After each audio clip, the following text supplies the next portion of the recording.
Welcome to Tantric Sexuality and Intimacy. Yay! The sex is like 5 to 10% of the practice. Now, I mentioned our context where that is like, there's a lot of sexual shadow work to do, and it's like we're in a big cultural moment around owning integrity around sexuality, and so it's like there's that reason why it's big here, and then also there's so much. There are sexual addictions, and like sexual addictions seem to have like it's really hard to shift that into something that serves you. It's like it's one of the harder things. Like it's easy enough. It's just understood as being one of those things that's like really hard to address and deal with. So it can take more effort. And then also, sex is so powerful. It is so powerful for opening yourself up and expanding yourself. So as a tool, it's one.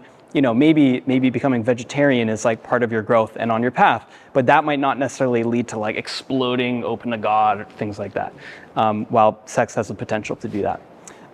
So we're gonna talk about principles of tantric sex first. Principles, cool. Now, fancy.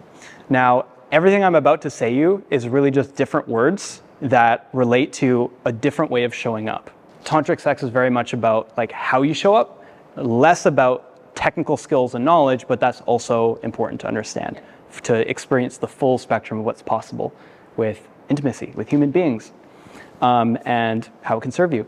So maybe the first principle, slow the fuck down, bro. Oh my gosh. I spend all day on my computer, editing videos, doing work, blah, blah, blah, blah, blah. And then if I'm going into intimacy with a partner or just with myself, it's like, I'm like jacked up on caffeine. You know, I'm like, oh my God, like moving fast. Take some of those breaths, feel into my body, slow down. Who feels that? Slowing down feels good. Slowing down is also very erotic. If you're dancing and you're like going hard and then you slow down, it's like, oh, ooh. I feel that. Check this out. Next one. Here's gonna be a crazy word. Goal oriented. Another one word combined. That's one word, trust me. Being non-goal oriented. So, I mean, who here has experienced where you're with a partner and you kind of get the sense that there's like expectations on yourself, or to like perform a certain way, or to achieve a certain outcome, or for just something to happen, like, okay, yeah. Just on another note, as women, how annoying is that? And I'll say my tantric journey, I mean, in the past, like I was fine with it. Like, I'm like, oh yeah, of course, well, go through the routine, make her come first, then I can come, haha. But it was like, as long as I was like getting what I needed from it, then I was okay with that transactional nature to it, instead of it being like a beautiful unfolding thing that you're just more present with.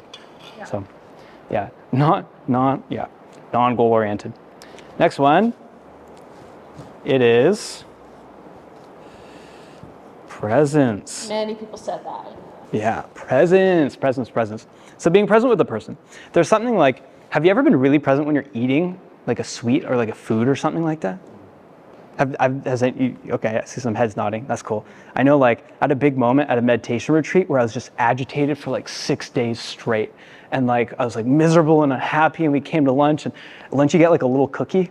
I was like looking forward to the cookie all day, and I got the cookie, and I just started eating it, and I'm like, fuck, this is not fulfilling. Like, I was rushed, I wasn't slowed down. You know, I was like goal oriented, I want the cookie, and then I got it and I wasn't enjoying it. And a big moment was being like, okay, what if I just really enjoyed this and got really present with it? And then that was the shift. I sunk into it. So that's what we're looking for, that like sinking in, feeling into it. And if you're really like, there's something funny about presence where if you just like put presence on a part of your body, and we can all do this right now actually, if you just take your own forearm and just like put your full awareness on your hand, on your forearm and on your finger, and just like slowly rub it. Notice the subtleties. How does that feel?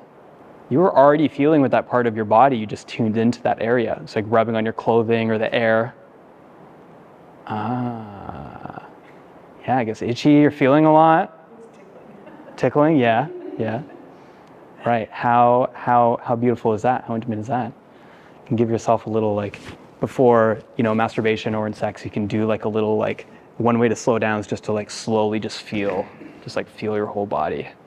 You can do that with your partner. Just close your eyes and just feel and just tune in, like, whew, what's going on? Then you realize, oh, I'm kind of tight. Oh, I'm kind of tense, et cetera, et cetera. Okay, another word for non-goal oriented is no expectations. I find expectations is kind of like, ugh, that part. Here's a fun one. This is great. This is a few people mentioned. Oh, sorry, was that a question? Okay, cool. Curiosity. Element of curiosity, seeing what's going on, what's new. How boring is stuff when we're just like habits and routine and the normal way that things go. Bring an air of curiosity, exploration, seeing what's possible, seeing what's new. That is like sort of like a precursor for the insights, the self-perception that you can gain in tantric sexuality and intimacy with people. I don't want to miss these just because they're good, but I hope you see how these are all kind of related. They're all sort of the same thing, right? Next we might have openness. Openness.